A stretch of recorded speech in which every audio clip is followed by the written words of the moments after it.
The storm outside had barely begun, yet inside a dimly lit bedroom miles away, a little girl's world was already falling apart. Her hands trembled violently as she clutched an old cracked phone, tears streaming down her swollen face. The night was heavy, the kind that pressed against the walls and made every sound echo with fear. Her small chest rose and fell in panicked gasps as she typed the message no child should ever have to write. Her name was Emily Carter, barely 7 years old, yet her eyes held the weight of horrors she'd witnessed too many times. Tonight was worse. Tonight she watched her mother collapse to the floor, heard a sickening crack, and saw her mother's arm bend in a way arms never should. She didn't know what else to do, so she typed one desperate message to the only number she remembered from a school flyer about safety contacts. But she typed it wrong. And that mistake, that tragedy, would change everything. She hit send. He broke Mum's arm. Please help us. Before we go deeper, if you believe in kindness, second chances, and the courage to help others when they need it most, then please like, share, and subscribe to our channel and tell us in the comments where you're watching from. It truly helps this channel reach more hearts like yours. As Emily sobbed into her knees, far across town, in a cluttered garage filled with chrome reflections and the low scent of motor oil, a man named Jack Morgan was cleaning the handlebars of his motorcycle.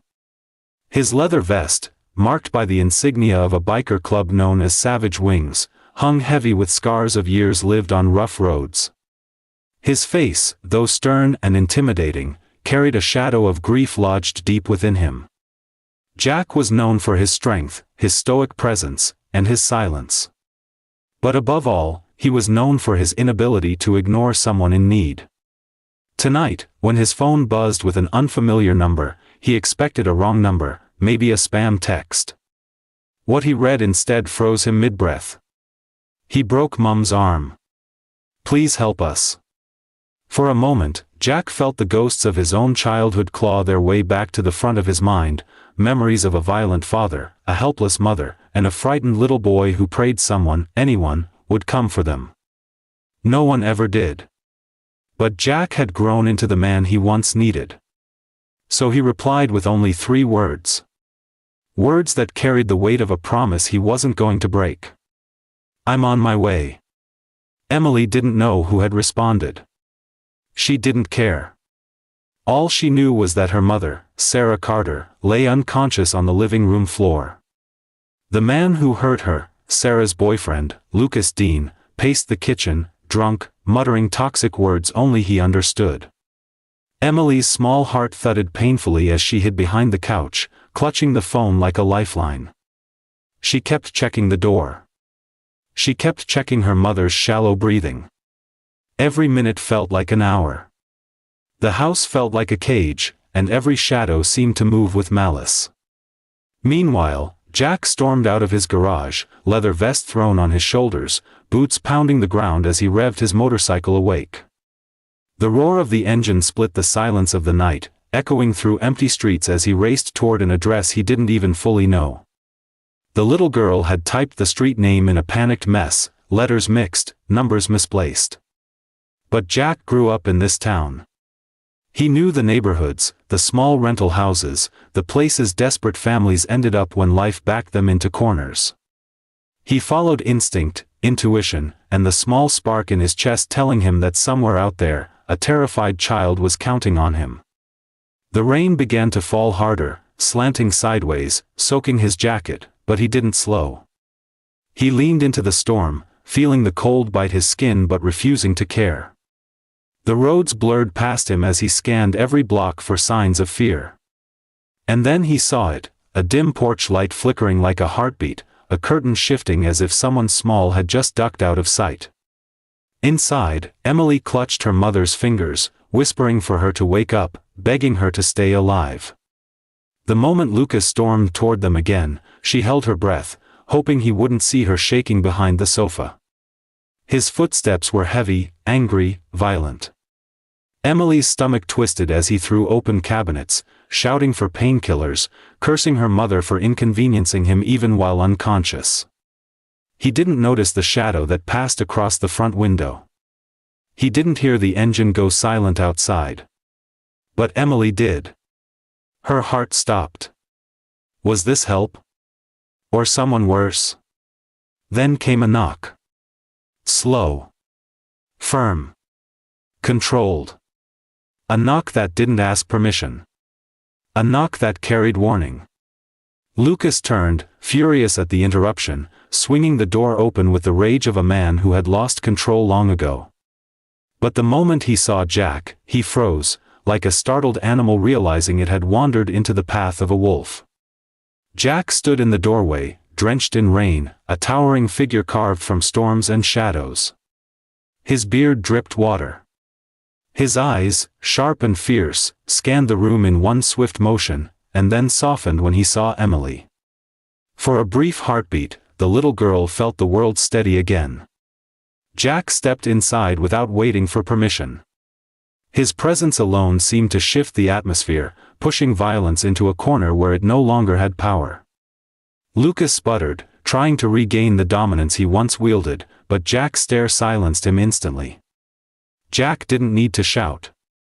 Didn't need to threaten. He simply stood between danger and the people he came to protect. Emily crawled out from behind the couch, trembling.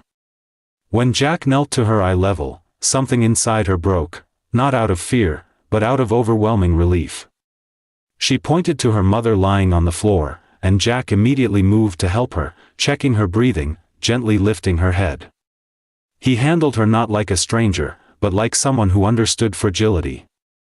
Lucas tried to protest, but Jack ignored him completely. He called an ambulance using his own phone, voice firm and steady. When Lucas took one step forward in anger, Jack finally turned. His eyes hardened, warning written in every line on his face. Lucas backed away, suddenly small, suddenly powerless. When the paramedics arrived, Jack stayed by Emily's side. He helped carry Sarah to the stretcher. He rode behind the ambulance on his motorcycle through the heavy rain, determined not to leave them alone for even a second. At the hospital, he stayed awake through the night, sitting in a stiff chair, letting Emily sleep with her head resting on his leather vest. Every so often, he'd check on Sarah through the glass window, relief warming his features as her condition stabilized. By morning, the police had already taken Lucas into custody based on Emily's message and the medical findings. For the first time in a long time, safety didn't feel like a dream, it felt real. But what came next was something even Jack didn't expect. Sarah woke with tears in her eyes, thanking him in a whisper, her voice fragile yet filled with gratitude. Emily clung to him, refusing to let him leave, and Jack felt something inside himself open, something he had kept shut for decades. He had saved them, yes, but in a way, they had saved him too. Saved him from the loneliness that had followed him like a shadow. Saved him from a life where he believed he wasn't meant to be anyone's hero. Over time, Jack became more than a rescuer. He became family. He fixed their broken door. He helped Sarah recover. He took Emily for rides on quiet streets, slow and careful, letting her laugh again, letting her be a child again. The house that once echoed with fear now echoed with second chances. And before we move into the final part of this story, please comment below. What would you have done if you received a message like Emily's? Your voice matters. As months passed, Emily grew stronger, happier, safer. Sarah found her courage again. And Jack, once a man lost in old wounds, found purpose. Their lives intertwined in ways none of them expected, all because of one desperate message sent to the wrong number, or maybe the right one all along. If this story touched your heart, please like, comment, share, and subscribe. Your engagement helps these life-changing stories reach more people who need hope, faith, and courage today.